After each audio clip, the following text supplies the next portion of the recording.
too comfortable looking to me. I don't know about how you guys think. You think that'd be fun? Well, you know, hey, the good news is they had to start to change horses about every 4 or 5 hours. So they'd let you get out and stretch your legs, but then you're right back in and on the road.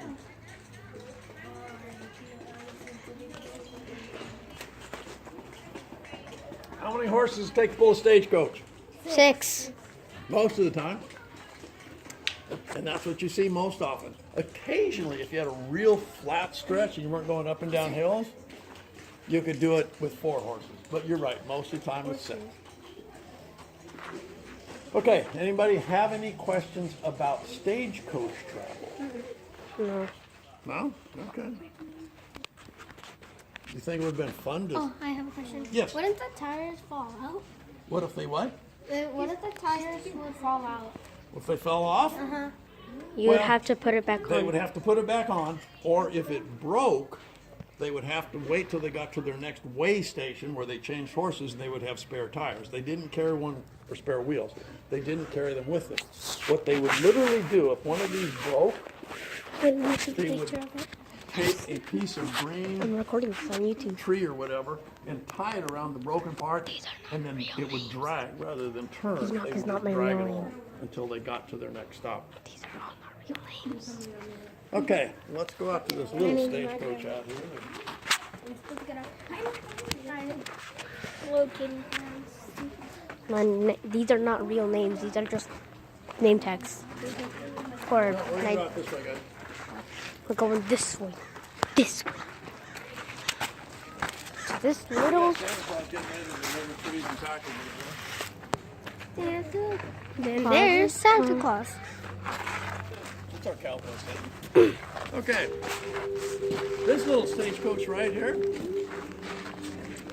this belonged to a fellow by the name of Joel McCrea. Joel was a movie actor. He made Western movies in the 1930s and 1940s. And he was making a cowboy movie. He had one of the sets build this little stagecoach for him so he could take it back That's to the interesting. ranch, which he had right here in Thousand Oaks.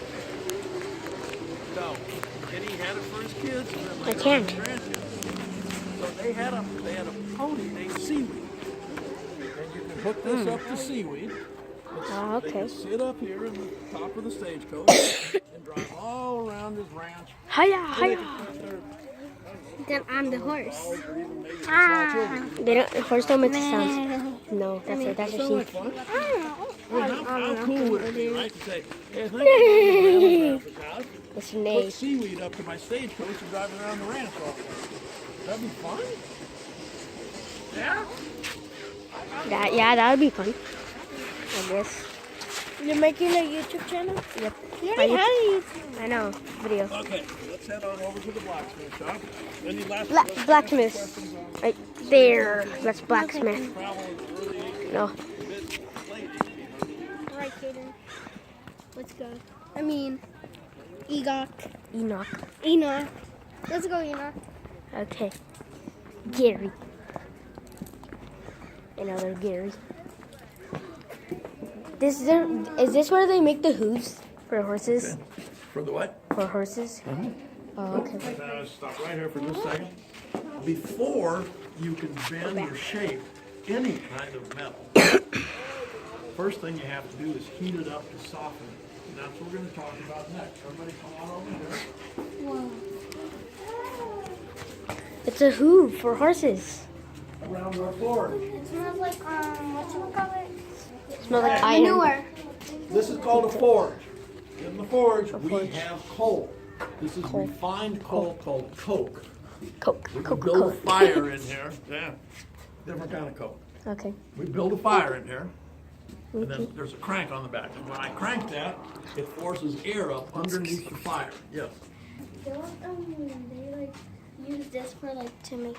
Yeah, that's what we're gonna get to metal? next. Uh-huh. We're To make gonna talk about hooves. that. So, when I crank this, it blows air up underneath the fire. The more air and oxygen that gets to the fire, the hotter it gets. If you want to stick your hand in there, you can feel that air coming out of there. Yeah. Oh, that feels nice. So, It feels real the nice. more air and oxygen, the hotter the fire gets.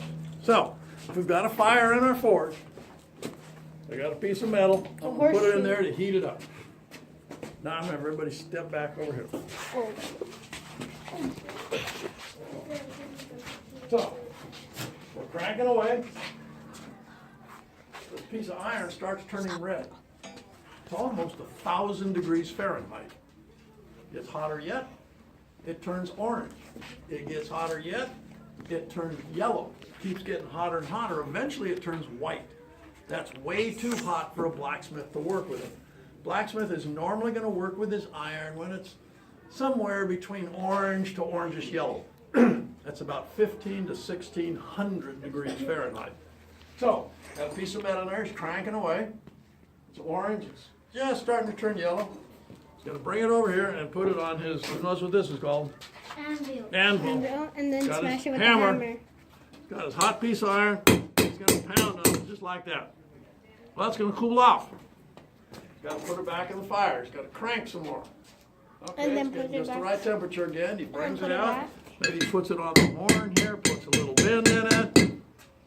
Cools off. Back to the fire. Crank some more. Get Brings it. it over here, pounds on it some more. And he's going to go back and forth between the fire that he's got going in the forge and his anvil until he gets the final shape that he wants. And then he'll hang it up to let it air cool, or if he's in a hurry, wants to cool it right away, he'll dip it in a bucket of water. That process is called forging. Now, if this were 1500 degrees Fahrenheit, you think I would have picked this up with my fingers? No. No. Couldn't even use gloves. Gloves would literally catch on fire at that temperature. So what the blacksmith uses is what we call blacksmithing tongs. So if you'll all turn around, Like this? around this barrel, you will see these tongs. If you would like to see what they feel like, feel free to go ahead and pick the set up around the barrel. Some of them are heavy, so please don't drop them on your toes. They hurt. And don't swing around and hit somebody next to you in the face. That hurts even more. So, if you look around, See the work of it?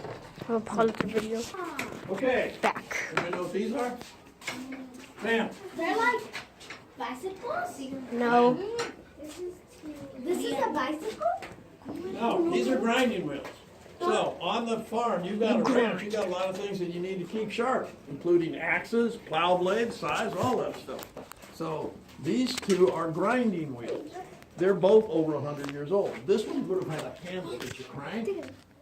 The handle's broken off right now. And you would have had to sit on a stool, crank with one hand, hold what you're sharpening with the other.